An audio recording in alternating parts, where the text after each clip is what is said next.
저번 주까지 건강했는데 돌아가셨다고요? 안녕하세요, 여러분. 건강한 시니어 이야기입니다. 혹시 여러분, 지난주 뉴스에서 충격적인 소식을 들으셨나요? 광주에서 80대 할머니가 밭일을 하시다가 의식을 잃고 쓰러져서 응급실로 실려갔지만 결국 열사병으로 돌아가셨다는 안타까운 소식 말입니다.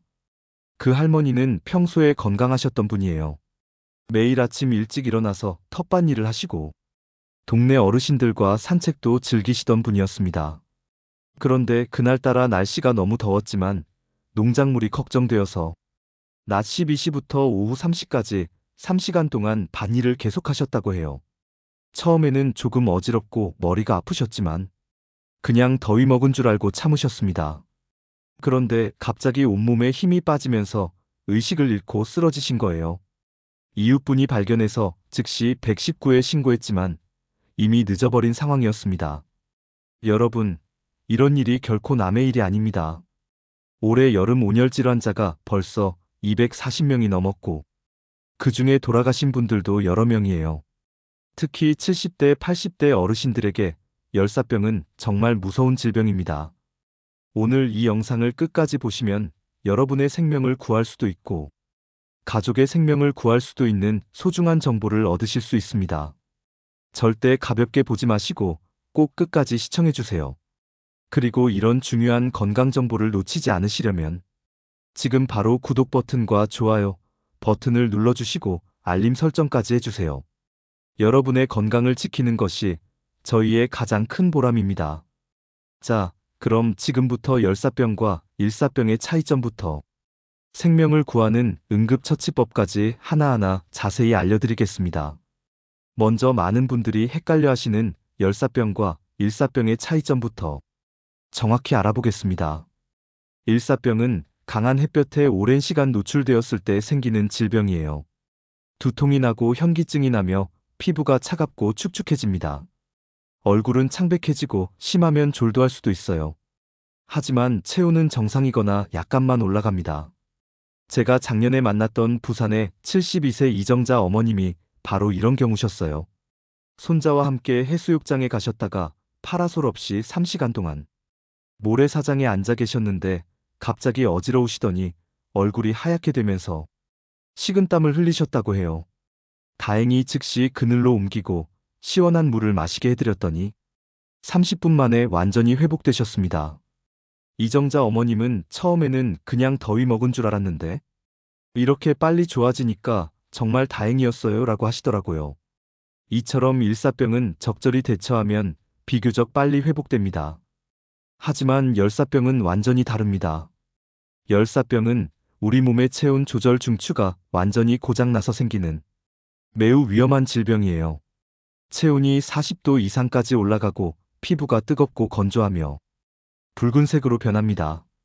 심한 두통과 어지러움이 생기고 메스꺼움과 구토가 나타나요. 더 심해지면 이상한 행동을 하거나 환각을 보기도 하고 의식을 잃거나 혼수 상태에 빠지기도 합니다. 서울에 사시는 76세 박동철 어르신이 작년 8월에 이런 경험을 하셨어요. 오후 2시경에 아파트 화단에서 풀 뽑기를 하고 계셨는데 갑자기 온몸이 빨갛게 되면서 말이 이상해지기 시작하신 거예요. 이상하다 여기가 어디지 하시면서 헛소리를 하시더니 그 자리에서 쓰러지셨습니다. 다행히 경비 아저씨가 빨리 발견해서 119에 신고하고 응급처치를 해주셔서 생명을 구할 수 있었어요.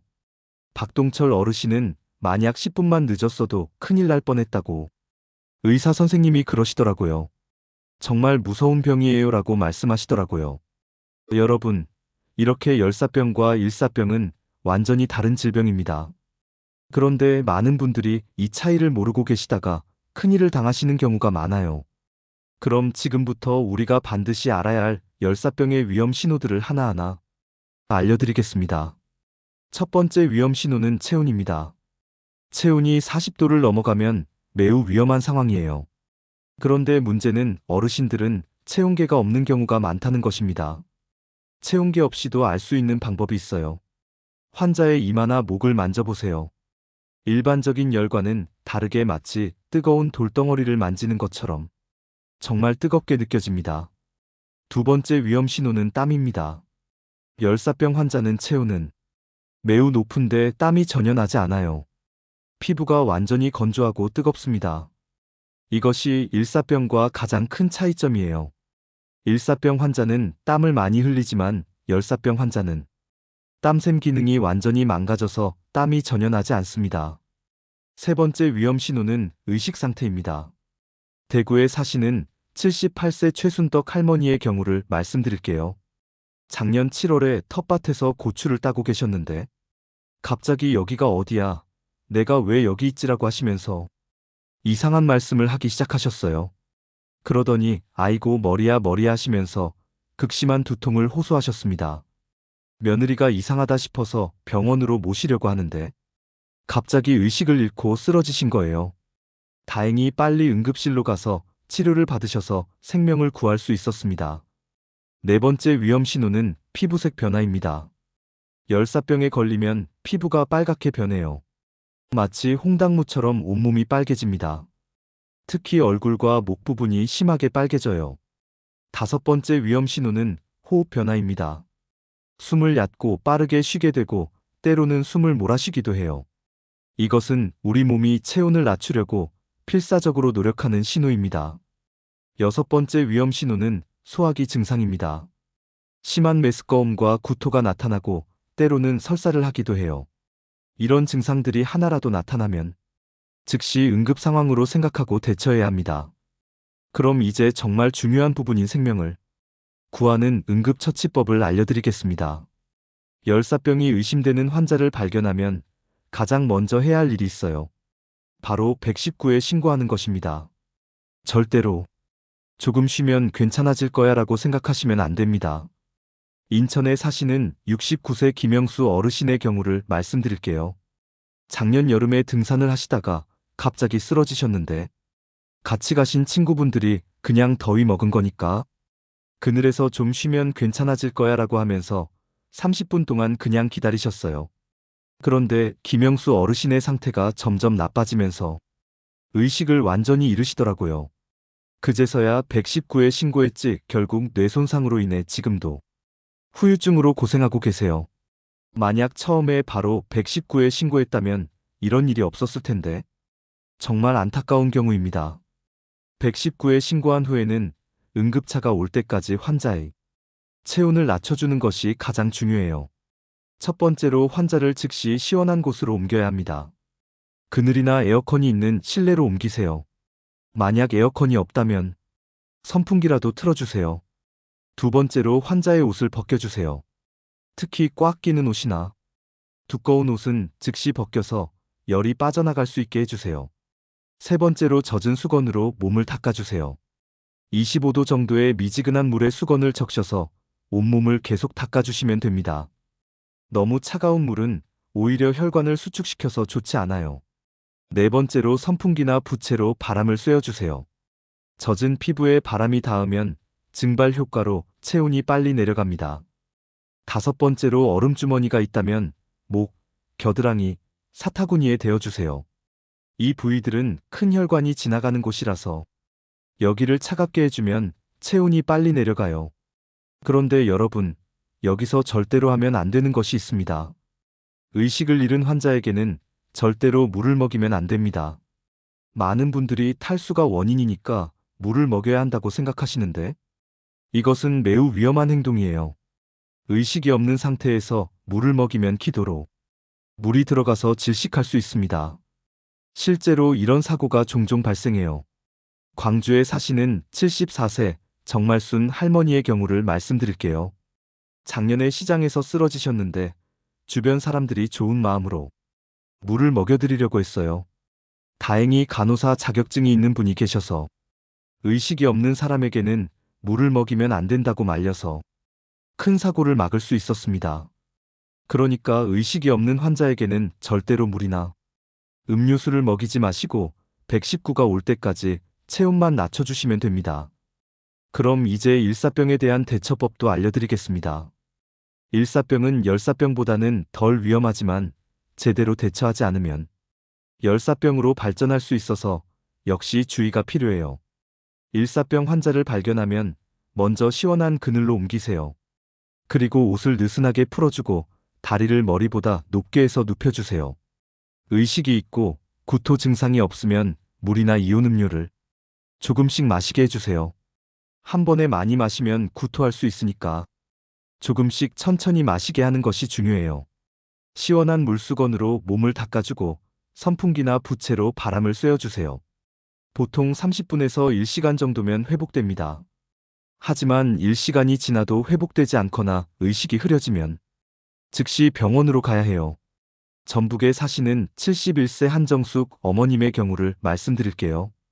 텃밭에서 일하시다가 어지러우시더니 쓰러지셨는데 처음에는 일사병으로 생각하고 집에서 휴식을 취하셨어요. 그런데 이 시간이 지나도 계속 어지러우시고 머리가 아프다고 하시더라고요. 그래서 병원에 가보니 탈수가 심해서 링거를 맞으셔야 했습니다. 한정숙 어머님은 처음에는 괜찮은 줄 알았는데 생각보다 심각했어요. 앞으로는 조금이라도 이상하면 바로 병원에 가야겠어요 라고 하시더라고요. 이제 열사병을 예방하는 방법에 대해 알려드리겠습니다.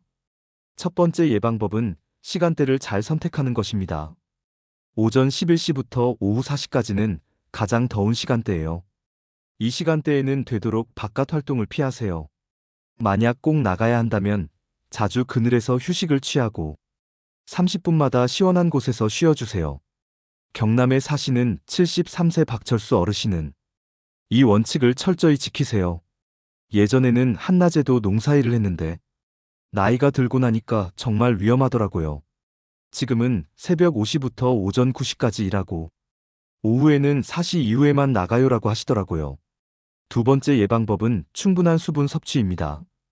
갈증을 느끼기 전에 미리미리 물을 마셔야 해요. 1시간에 한 번씩은 물을 마시는 습관을 기르세요.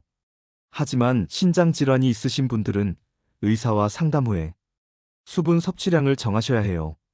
부산에 사시는 68세 이영희 어머님은 알람을 맞춰놓고 1시간마다 물을 마시세요.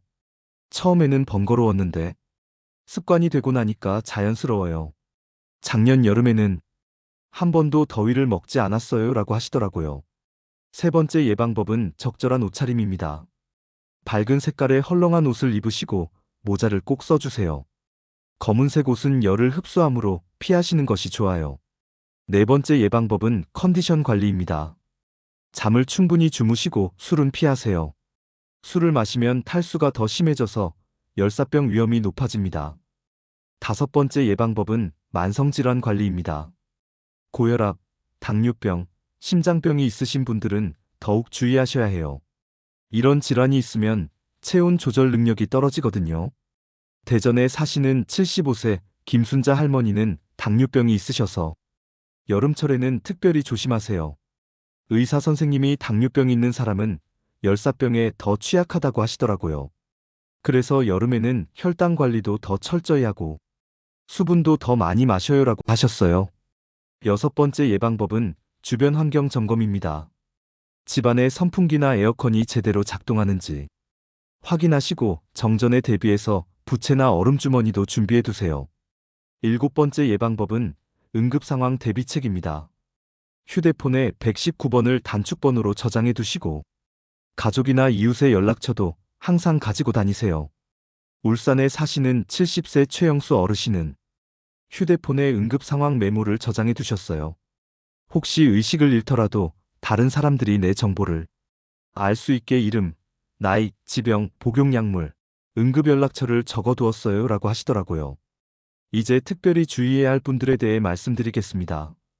첫 번째로 75세 이상 고령자분들입니다. 나이가 들수록 체온 조절 능력이 떨어지고 갈증을 잘 느끼지 못해요.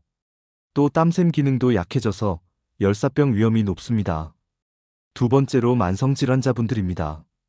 고혈압, 당뇨병, 심장병, 신장병이 있으신 분들은 특히 조심하셔야 해요. 세 번째로 약물 복용자분들입니다.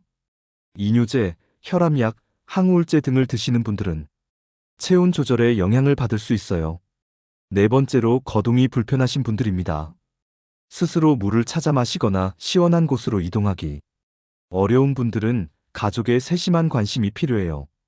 강원도에 사시는 77세 박정래 할머니는 무릎이 불편하셔서 거동이 어려우세요.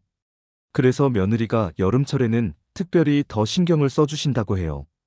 어머님이 스스로 움직이시기 어려우니까 제가 이 시간마다 물을 갖다 드리고 방 온도도 자주 확인해 드려요라고 하시더라고요.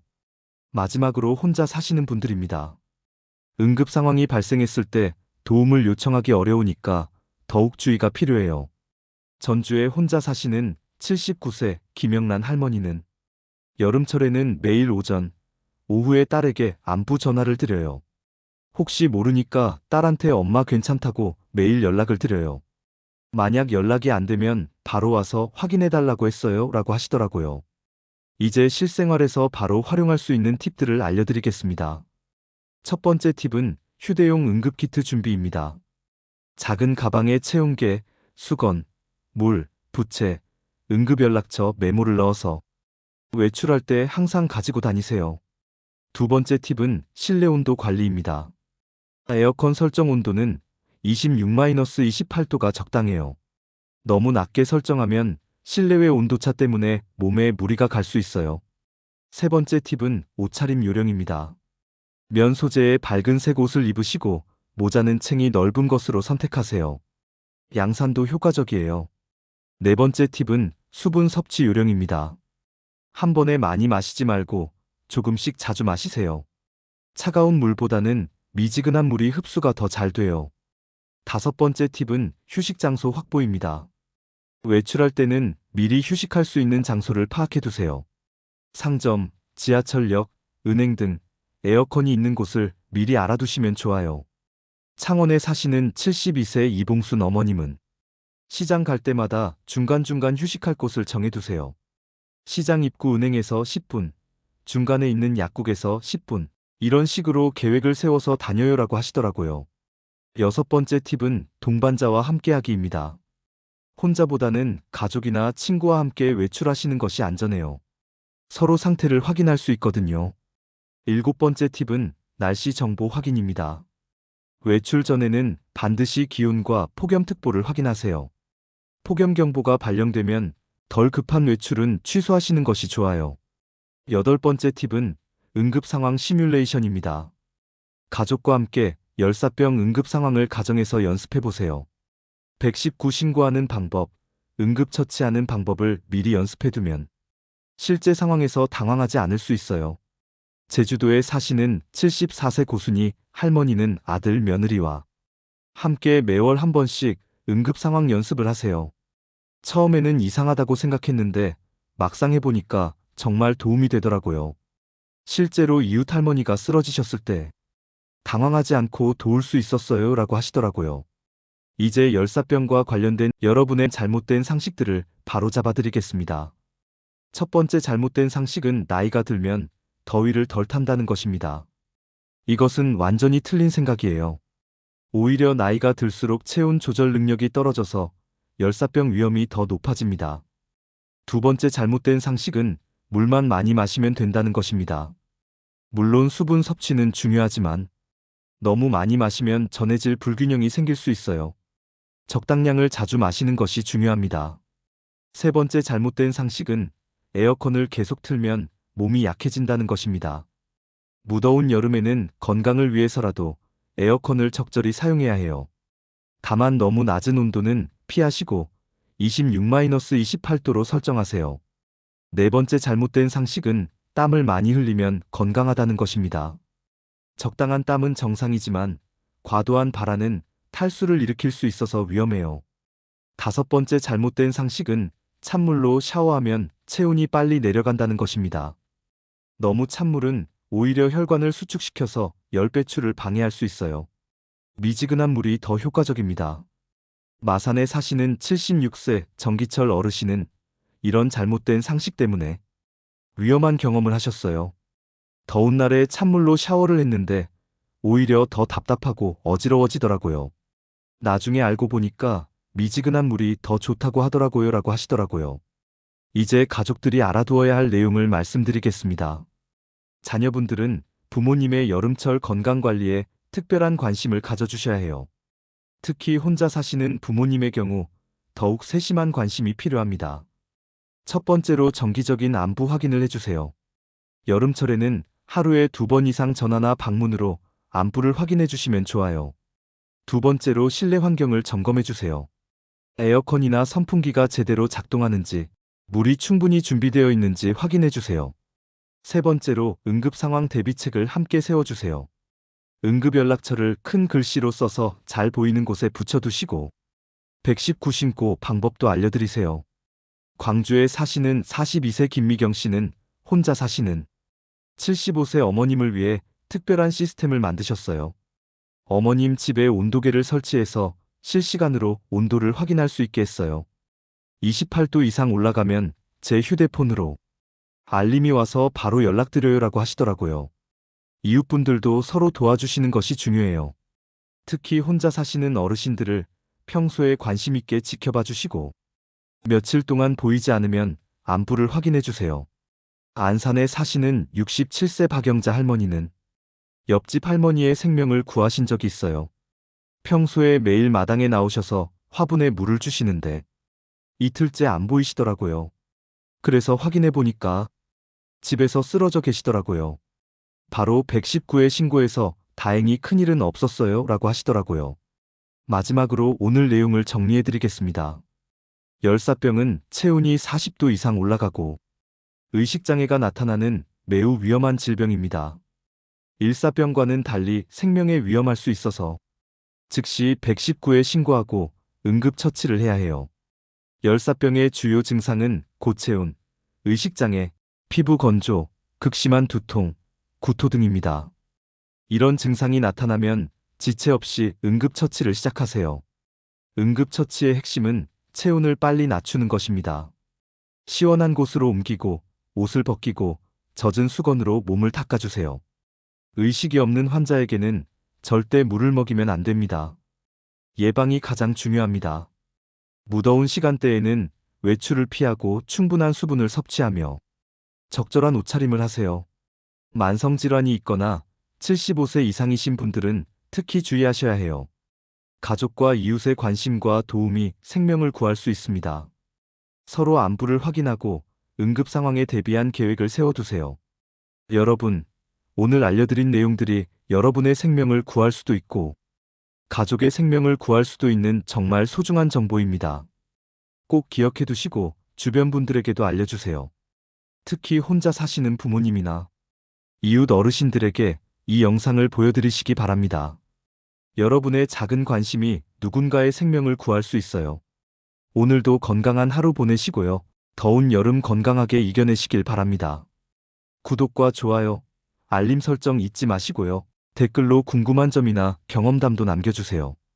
건강한 시니어 이야기였습니다. 감사합니다.